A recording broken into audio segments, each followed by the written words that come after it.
Okay, let's get the ball rocking and rolling. Just let me get to the right agenda here. Heary. The Improvement and Service Committee for February 9th, 2022 is now in session. Let it be noted that Alder Burnett is here, Alder Gerlach is here, and Alder Scannell, myself, is here. Alder Weary, the chair, is excused, and as vice chair, I will be running the meeting. I'll take a motion to approve our agenda. So moved. Second. Black, seconded by Alder Burnett. Any changes or anything? Everybody happy with this? Let's rock and roll. All in favor? Aye. Opposed? We're set with an agenda. I'll take a motion to approve our meetings from the last meeting. Make that motion. Motion to approve. Second. Motion by Alder Burnett, seconded by Alder Gerlach.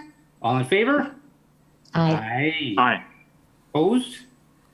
Our minutes are approved. And so are we ready to get on to regular business? Yes, sir. Good. Regular business. Item number 1.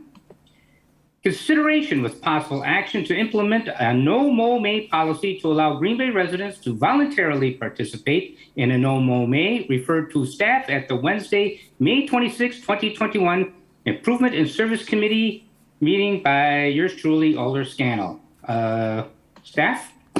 Okay, I had a brief conversation with Alder Scannell about this last week. Subsequent to this referral back in May, city staff has been working cooperatively with staff from the city of De Pere. De Pere did have a successful No Mow May project last year.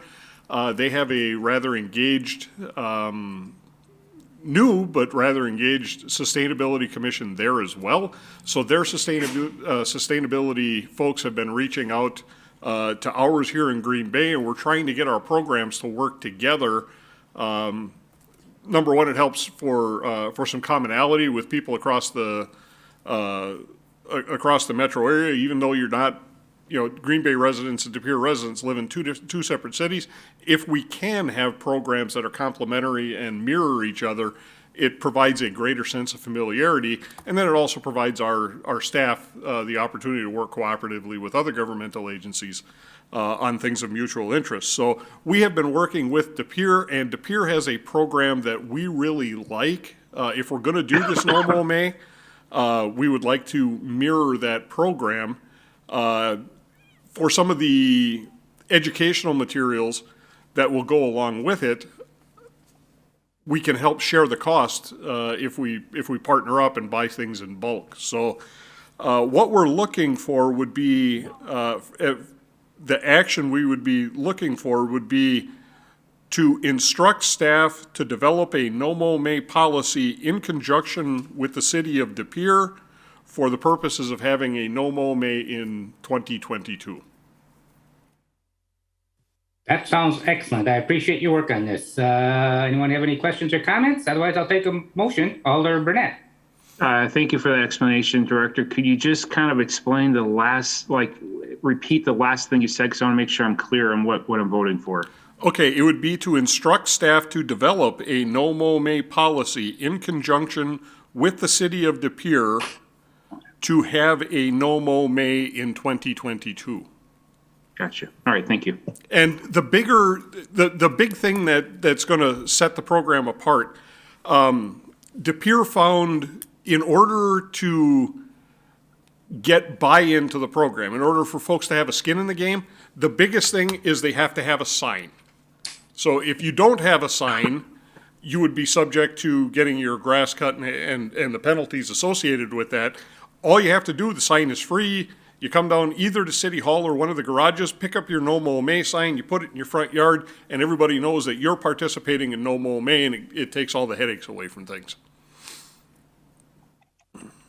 Alder Gerlach.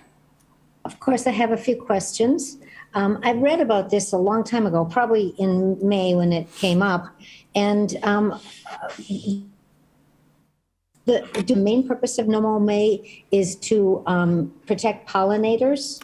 It's to provide habitat for early season pollinators before the majority of the pollinating flower or the flowering species come out. So things that occur naturally in your yard, especially dandelions, things of that nature, they want folks to let the grass grow because a lot of times, from what I understand, the bees especially nest in the wintertime in your yard, but very close to the surface. So, don't rake, wait for that. Let the grass grow a little higher. Let the dandelions come up.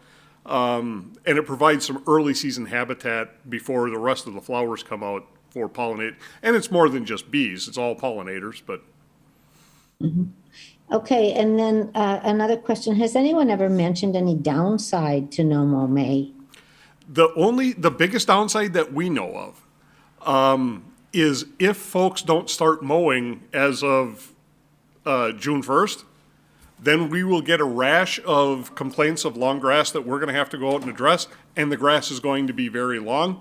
It could put us a little bit behind at the beginning of the mowing season, but that's the biggest downside to it. Okay, I don't know much about rodents and wild things like that, but I've had complaints from constituents about neighbors who don't mow their lawn and how it encourages mice, and they get mice in their yard and in their garage. Would that happen in May, and is this a concern?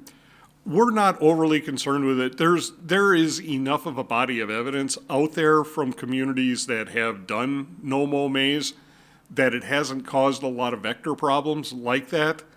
Pros and cons. We've also heard that, essentially the food that is being provided to the early season pollinators is kind of analogous to junk food. If it's going to do anything to help the pollinators and help provide sustainability, we're open to trying it. I was against no-mow May for the first couple of years that it was brought up. In speaking with the peer and listening to their experiences and how things have gone for them, we're willing to give it a try here. Okay, my last question. Why were you against it at first? Because I hadn't seen enough evidence that it was really that beneficial to the pollinators, and I was worried about the enforcement on the tail end of it. With the peer giving us some of their, the benefit of their insight at having run a program like this in the past, and learning from their lessons, I no longer share those concerns. Okay, thank you. And if I may piggyback a little bit on the mice situation, as someone who is a place where mice seem to congregate, doesn't matter if you're mowing the lawn or not. We got tons of mice. It's been, I don't know if it's COVID or what, it's been a bumper crop year for mice in the Scannell residence. I think my little Yorkie would come over and take care of those 4 feet. Oh, well, hey, that sounds great. I've been catching them and bringing them out to the wildlife sanctuary. Oh, God. So, I don't know how well they fare in the winter now, but anyway. Any other questions, comments? Okay, I'll take a motion.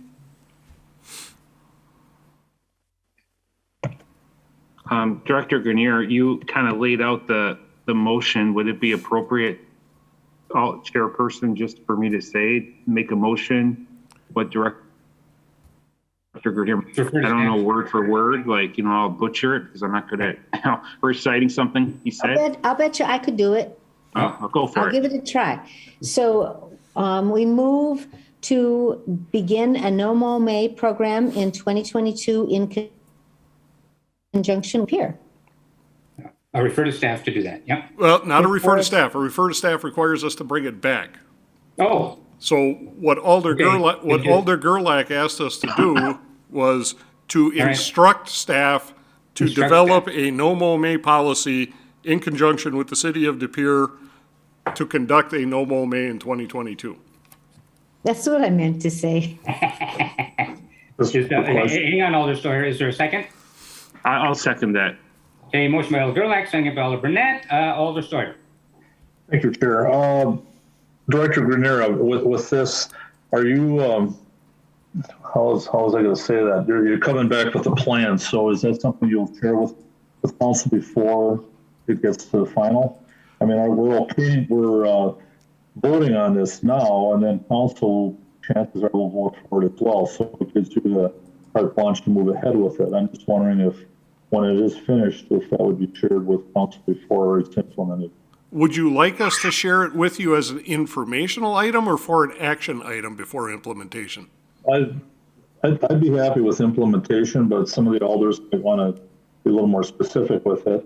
You know, I think we're trusting staff to move ahead along with the peer, come up with something that'll work. So I for would me, be, it I would be happy to list it as an informational item with my director's report in April, you know, what we ultimately came up with, or if you wanted it rostered as an actual agenda item to vote on it, I'm okay with that as well. Well, informational is good for me, but I'll leave it to the committee to decide what they want to do. Alder Gerlach. I think it would be nice if you'd come back with the details in April and let us know exactly, because then we can share it with citizens. And I also think we don't have to put this into the motion, but I think it's going to be really important to have a report on it, you know, the pros and cons and the results and everything at some point. After the fact. Right. Yes, happy to do that for you. Okay, any further discussion? We have a motion to instruct staff to implement a no mow May with the pier. All in favor? Aye. Opposed? Okay, that passes unanimously. Let me know when we go on to. We're good. Go into, okay, Doke. Regular business item 2, consideration with possible action on the review and award of the following contracts. A, ramps. 1-22 parking ramp repairs, and B, RFB number 2021-42, contaminated soil hauling, disposal, and mobilization. Staff? Okay, for ramps 1-22, this is our annual parking ramp repair and maintenance contract. We have in the packet a summary of the bids received. It looks a little different than what you may be used to because we are now taking bids electronically. So this is the summary that comes from our bid plan distribution and bid electronic bidding contractor. But you can see we received 6 bids. Low responsive bidder was Ram Construction Services of Minnesota, LLC, in the amount of $543,980. High bid was Berglund Construction Company in the amount of $1,324,280. So there was a big spread based on how the contractors interpreted the needs out there. Have consulted with staff, and they are comfortable with the award to the low responsive bidder, who is Ram Construction Services of Minnesota, LLC, in the amount of $543,980. Do you want both of them at the same time, or take them independently? I'll leave that to the committee. We could put these together, or would you prefer to vote on them separately? I can just make a motion to approve this one. Simple enough. Motion to approve 2A. And I'll second it. Motion by Alder Brunette to approve it, seconded by Alder Gerlach. Any further discussion? I have a question. Yes. Alder Gerlach. When you say low responsive bidder, what do you mean by responsive? You could have a bidder who is not responsive or responsible, meaning that any number of things could be wrong with the bidder. They could not have an approved drug and alcohol awareness policy. They could have judgments against for failure to pay appropriate wages. They could not have a bidder's proof of responsibility on file with the city. They could not have insurance. They could have conditions listed on their bid that we would not be comfortable with in order to award that bid. So we review the bid to make sure that the bidder has submitted all the information necessary. They don't have qualifications on their bid, things of that nature. If everything is okay, then you have a responsible bidder, and we are obligated to take the low responsive or low responsible bidder. And so does the city have criteria that are written down that this is what a responsible bidder must? Actually, I believe it was Alder Scannell introduced a communication a year or two ago that put together a responsible bidder ordinance. Yes. So we do have it. Yes. Okay, that's all I need. Thank you. And it's by ordinance, so we have a law to follow. Okay. All in favor of the motion? Aye. Aye. Opposed? That passes unanimously. Okay, item B is a request for bids. What we do with this every year is go out with this RFB, and it's a needs-based contract. So whenever and wherever we run into petroleum contaminated soils on a public works contract, we have a contractor on retainer. We've got unit prices already pre-established for the year. So they simply come out and haul away any contaminated soils that we would encounter. We put out a basic set of criteria to bid on. There's no guarantee on the quantities. The quantities that are provided for bidding are simply so that we can compare bids from one contractor to another.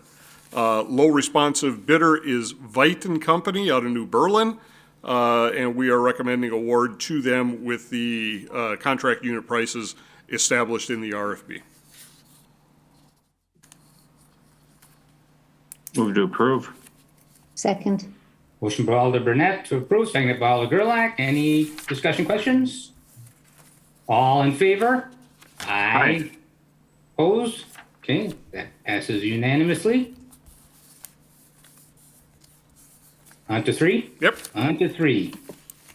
Report of actions taken by Department of Public Works. A, granting of licenses. 1, tree and bush trimmer. A1 Tree Service Inc. B, Consciously Fresh Tree Service. C, Economy Tree Service LLC. E, Rain Forestry. This would just be receive and place on file. That is correct. We've already granted the licenses. Yep. Move to receive and place on file. Second. Motion by Alder Gerlach to receive and place on file, seconded by Alder Burnett. Questions, concerns? All in favor? Aye. Aye. Opposed? That is received and placed on file. On to informational. Two All you, short Director. Two short items for you. Number one, we do have a clipper system that is anticipated to come through the area tomorrow night into Friday morning.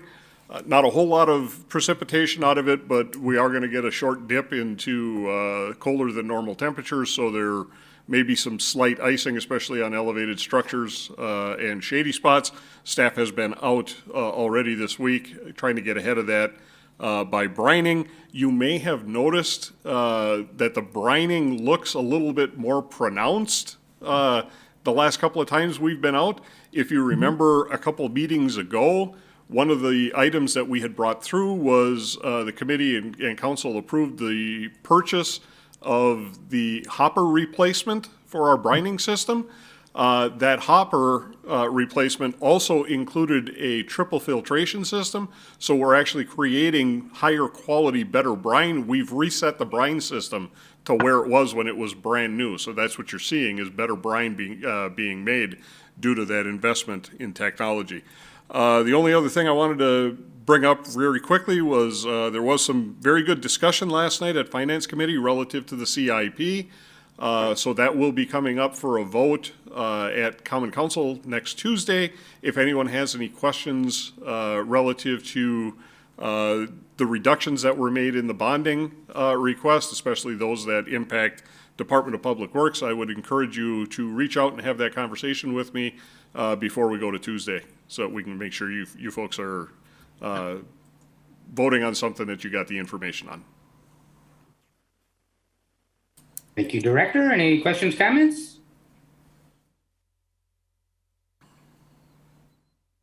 Okay. We don't have to place it on file. It's nothing, there's nothing written, right? Correct. Okay. Then, thank you much, Director. Great job. Thank you. And our next meeting, this out of the way, February 23rd, 2022. With that, I'll take a motion to adjourn. So moved. Here, did you want to talk about council, that this goes to council on? Oh, yes, thank you. I should have done that at the beginning. I want to Well, get. that's fine. I think Any time is better than no time. It's Yes, on the everything we do 6th. here is Yeah. a recommendation. Council has the final say, which will be next Tuesday, 6 o'clock. No, it'll be Wednesday. My understanding Yeah, is election be the Because of 6th. primary. Wednesday. the election. Wednesday. Yep. Is it a The primary? 6th, Thank it'll you be the very much, sir. 16th. Yep. Yep. Yes. Okay. Be there or be a nose hair. So we had, did we had a motion in a second. You do. All in favor? Aye. Aye. Opposed? Okay, we are adjourned. And should we begin, did we want to begin right away or should we take a few minutes here? Director Ditchite is telling me 5 minutes. You That's can't okay, we'll begin, take- Alders, you can't begin until 6. We can't begin until 6? Correct, Oh, because that's- that's the time that's noticed on the public meeting notice. If you want to be able to start the meetings back to back like finance and personnel do, I would recommend switching to starting them both at the same time and including on the agenda similar to what they personnel and finance. Whichever committee is not going first that week, you would include on the agenda to begin immediately after Parks Committee or something if INS was going second. I thought we had some kind of language. It does state, please note time change immediately following Improvement Service Committee, which begins at 5. The list of So agenda items, 6 o'clock, right? The actual published agenda has the disclaimer written on it, even if the meeting schedule doesn't. Okay. So going forward, that first, Make them both 5 o'clock start times and just identify who goes first. correct, yes. We normally go second, so I can understand why Parks may not have done that. Sure. So we will make sure we share that with Parks. Is Director Ditchite ready to start early? It takes about 5 minutes for us to do the changeover, get one meeting stopped and the other meeting started. But we do have the language, we can go forward, or do we need to wait till 6? I don't like it. You meanie.